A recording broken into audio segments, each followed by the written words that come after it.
こんにちは。これから私のぬちぐすいレシピを紹介します。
と3等でねい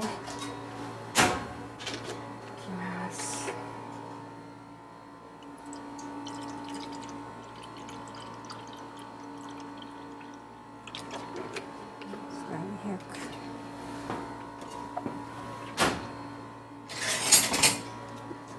3等が浸るくらいね。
そうですね。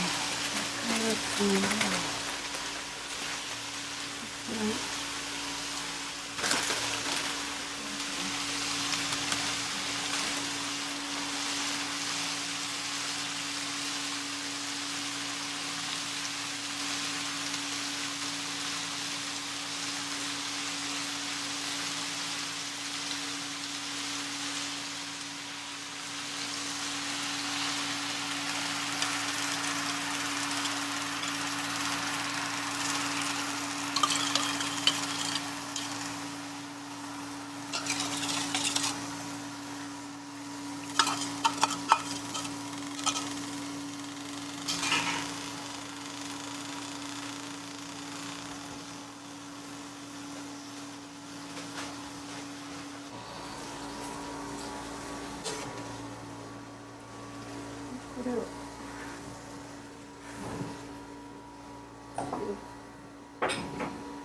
強火にして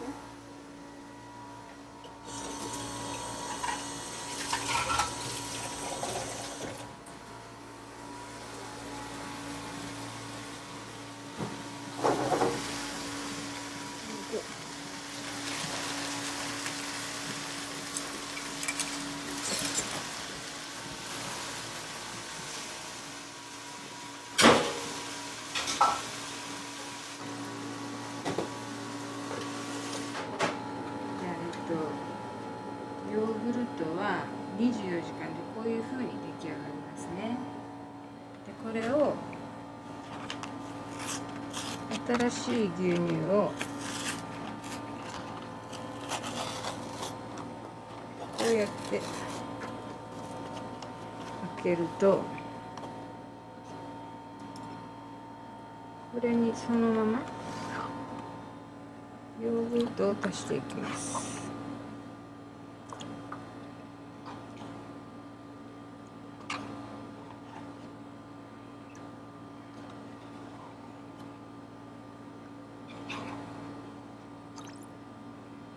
れがいっぱいなるくらいね。もうちょっとだね。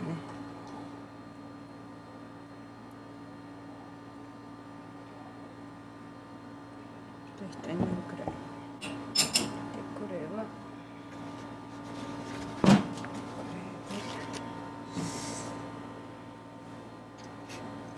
こうやって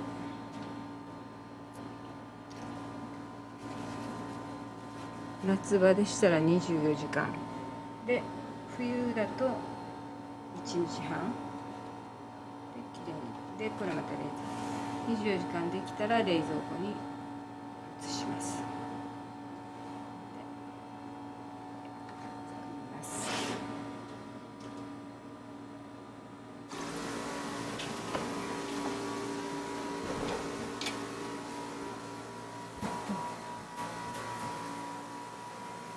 水切りヨーグルト、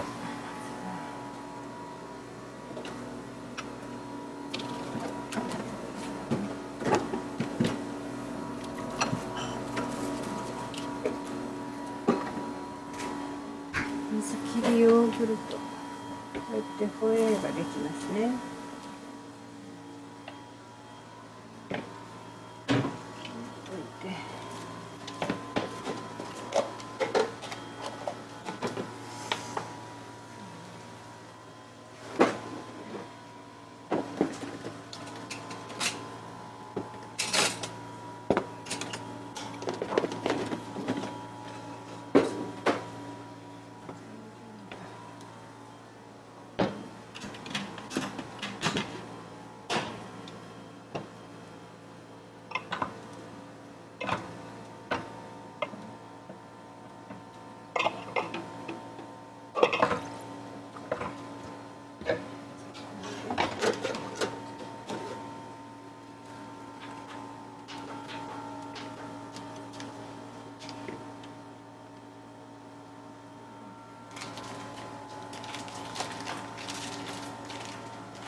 小麦粉を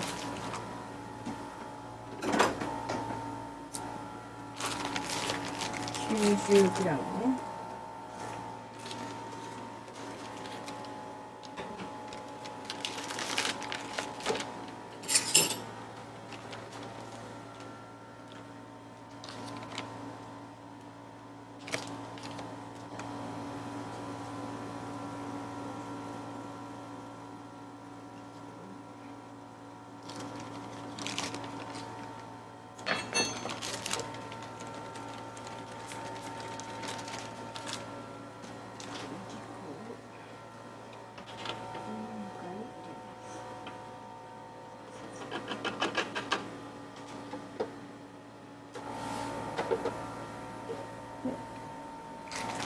今日は黒糖を使いますね。今の黒糖。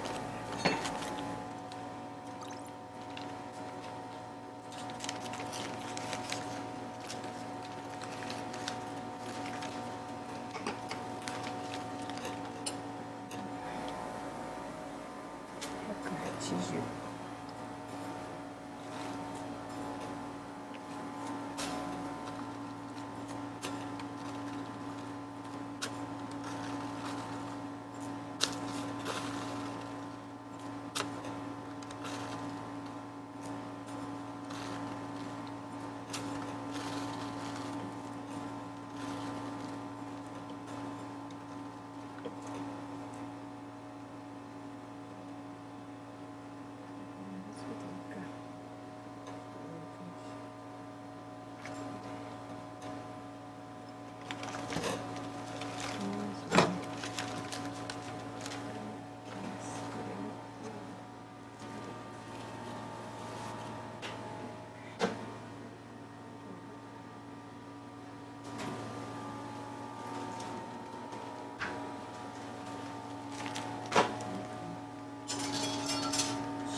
こが4個ですね。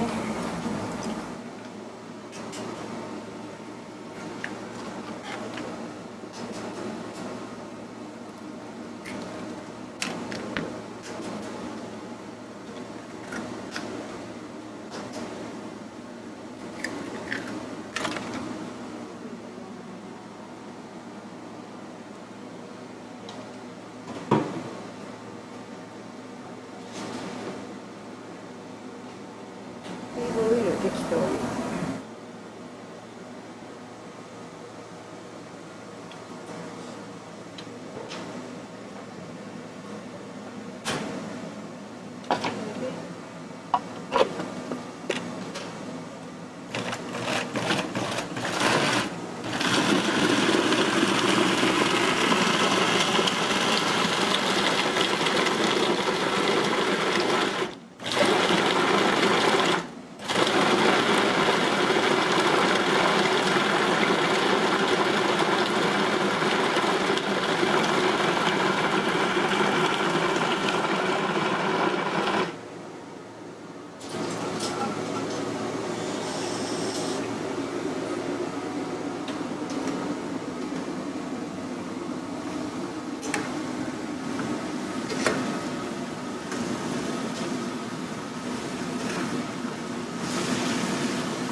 水分が全部なくなる。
佃煮に最後に鰹節入れますね。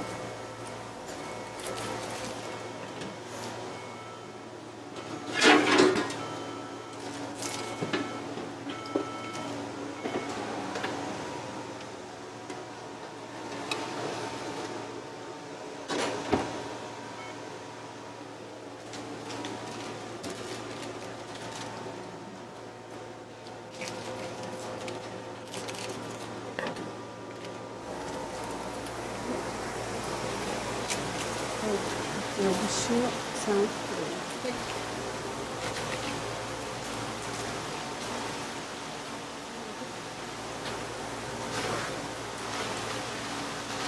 完成です。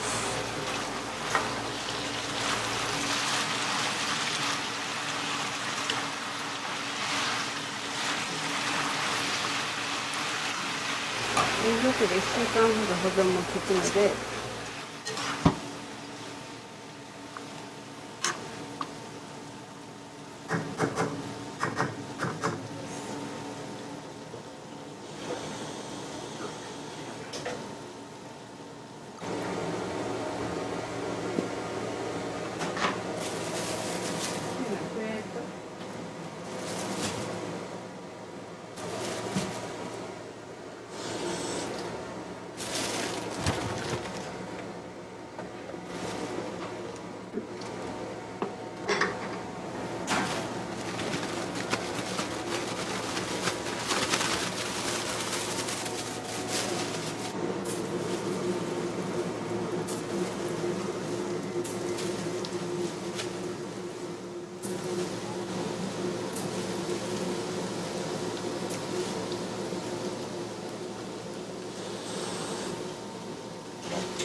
しましょうね。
いいですね。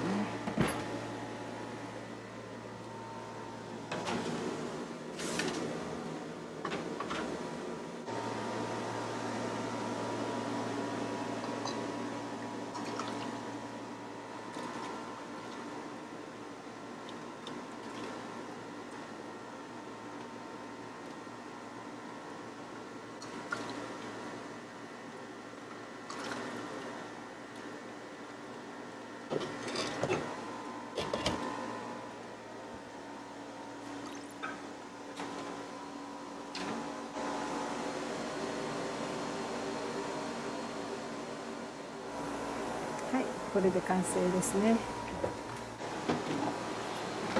カルカメのランチプレートです。めぐみさん、できましたよ。すごい。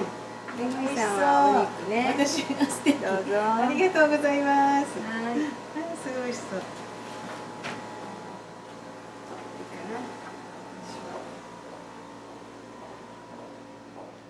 まあ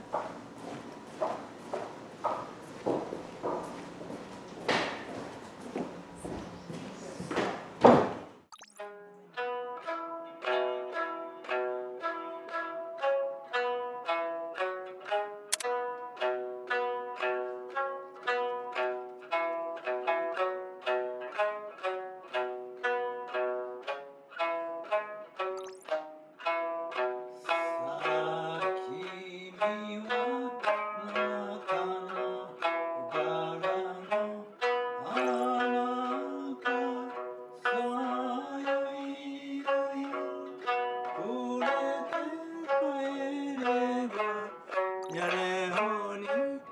めろ光の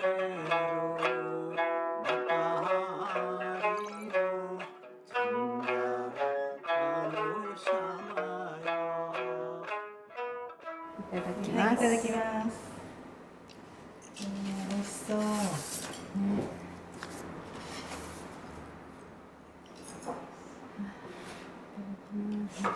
スープから。私はスープから。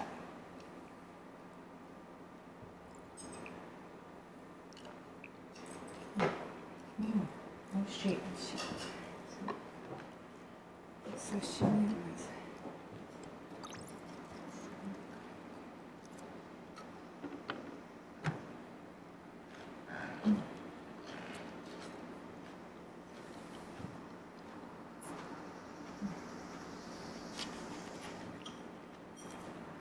大工さんのゴーヤー食べよう。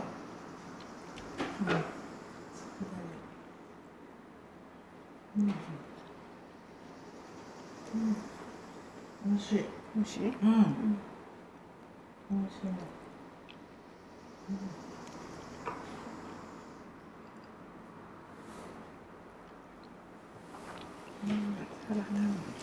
味しい。ね。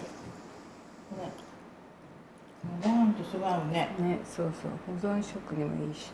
ね。夏はゴーヤーたくさんもらうからね。ね、沖縄ゴーヤーたくさんあるからね。佃煮はいいね。作っておいてたらね。1週間ぐらい全然冷蔵庫で平気だから。お弁当にも。ね。本当だ、お弁当にもいいね。そう。ナスは梅味噌。あ、梅味噌。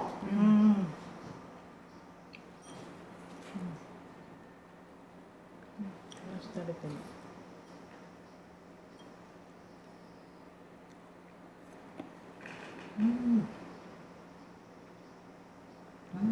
美味しい。美味しい。味噌が美味しい。ね。梅味噌美味しい。こ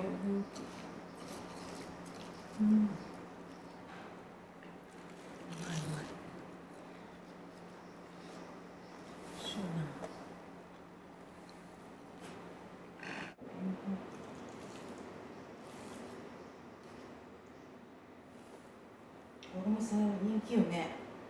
ゴーヤーね。ゴーヤー、佃煮ね。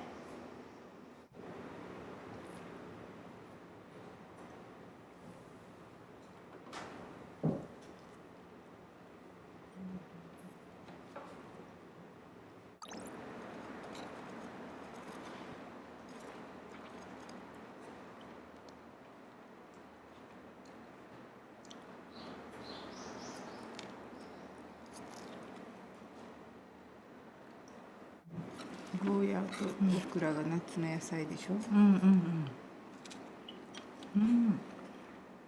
オクラの天ぷら美味しい。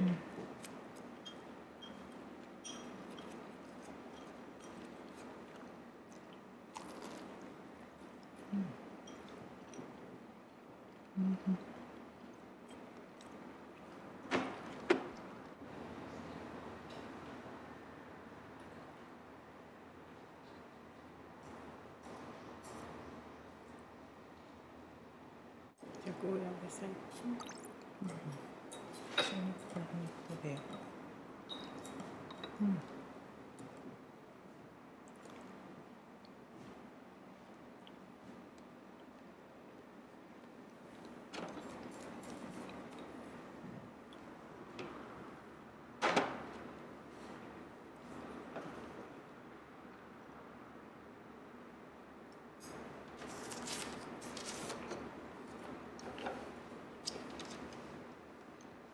美味しかった。ご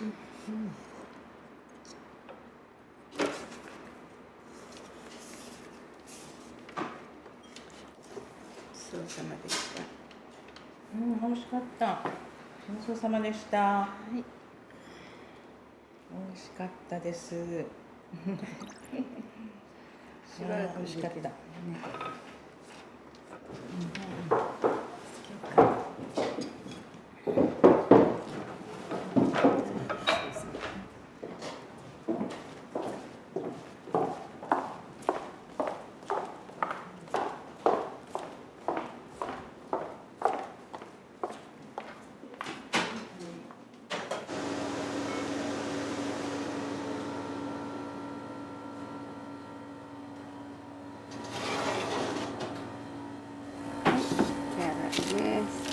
これを1日冷蔵庫で冷やしますね。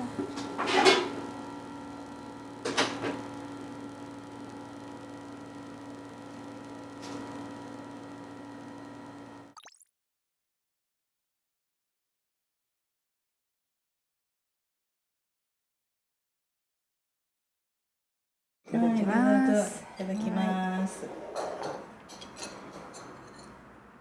タイプさん、これは、これはね、水切りヨーグルトで作った。水切りヨーグルト？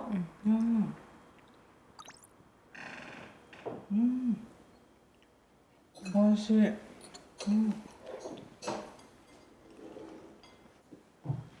ヨーグルトだけど濃厚ね。本当に。美味しい。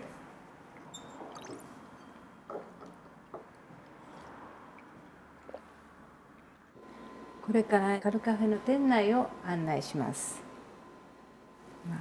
このオーブンははるばるイギリスから取り寄せたものです。もう25年ぐらい前ですかね。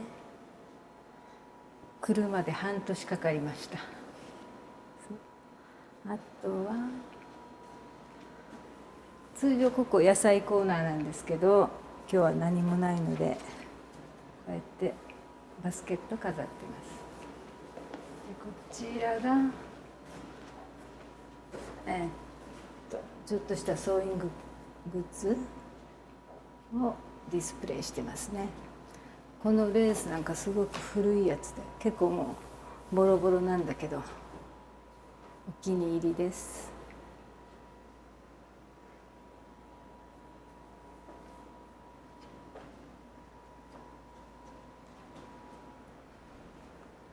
あとは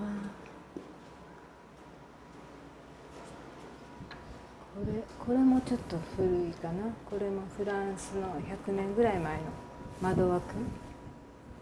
こうやって木もちゃんとついててちょっと珍しいかなと思いますけど。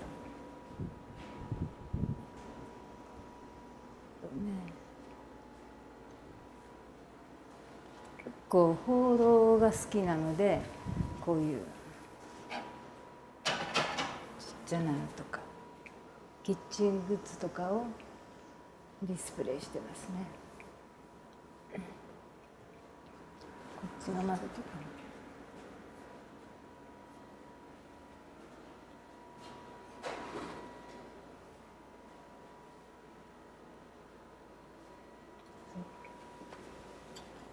これちっちゃなかわいいんじゃない？放浪のなんかコーヒー豆とかを測ったりするやつ。どう？ど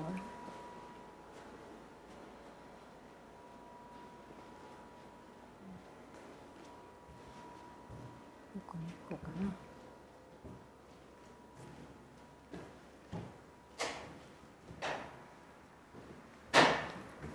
この辺もちょっと地味でちょっとしたプチポワンのね小物。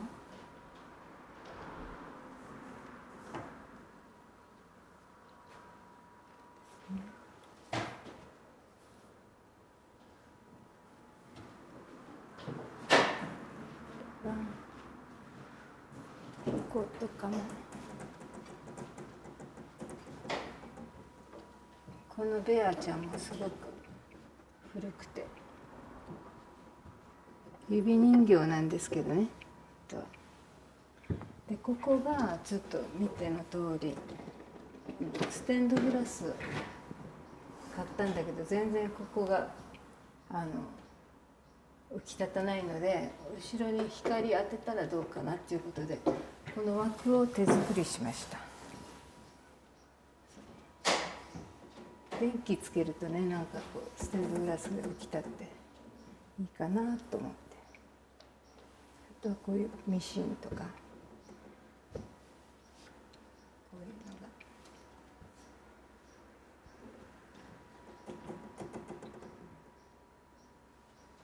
ここカフェ作った時に予算もそんなにないのでとりあえず外はプロに作ってもらって中の床とか壁とかは私たちのこのアンティークの好きなおばさんたちが集まって、もう総勢20名ぐらいかな、沖縄南部から北部中部とかあちこちから結構3ヶ月ぐらい毎日交代で来てくれて作り上げました。だから多分皆さんすごい思い入れがあると思うんですよね。もう20年になりますから。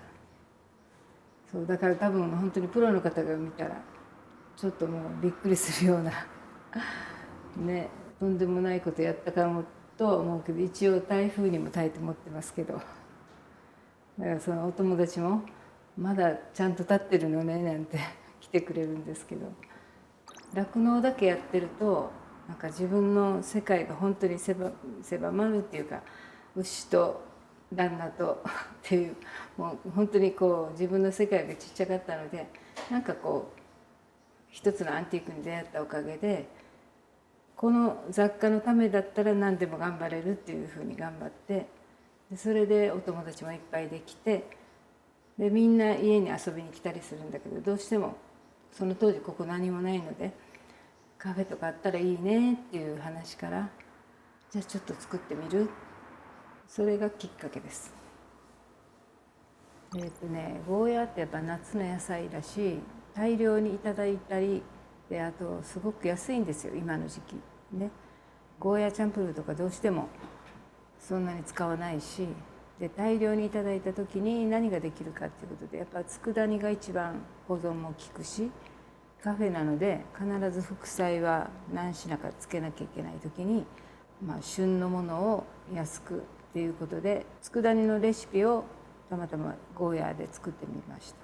そしたらすごく簡単で結構お客さんの評判も良くて、今はもう定番にしてます、はい、作り方教えてって、もういつでも教えますよっていうことで、ちゃんとレシピは公開してますけど、皆さん作ったっていう方もいるし、うまくできなかったっていう方もいる。私最初お醤油、お酢、お砂糖とかっていう感じの分量だったんだけど、逆にポン酢の方がいいのかなっていうことで、ポン酢にお砂糖、結構もう何でも大雑把にやる方だから簡単にできるっていうことで自分流に作りました。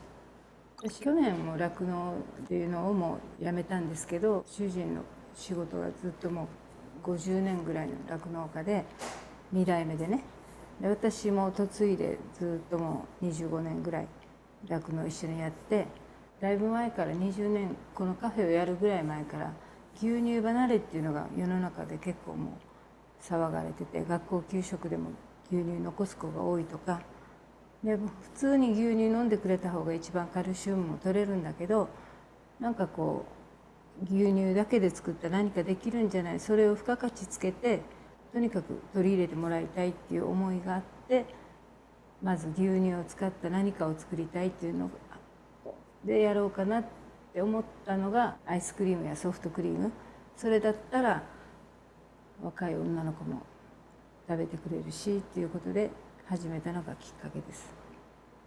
でその時にお店の名前どうしようかなって考えた時に、若い女の子の美容室行って髪切ってもらってる時に、牛乳って聞いたら何を連想するっていう聞いたら、このカルシウムって言ったんですね。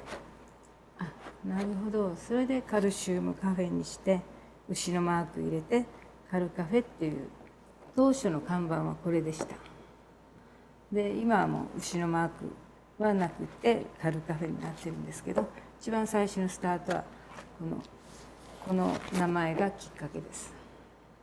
もう酪農は去年で辞めたけど、やっぱり今まで牛たちにお世話になってここまで来たので、私が伝えられる限りは伝えたいと思うので、自分なりになんかもっとできるんじゃないかなということで、以前はロールケーキとかも作ってたんだけど、また復活してもいいかなっていうぐらい考えてます。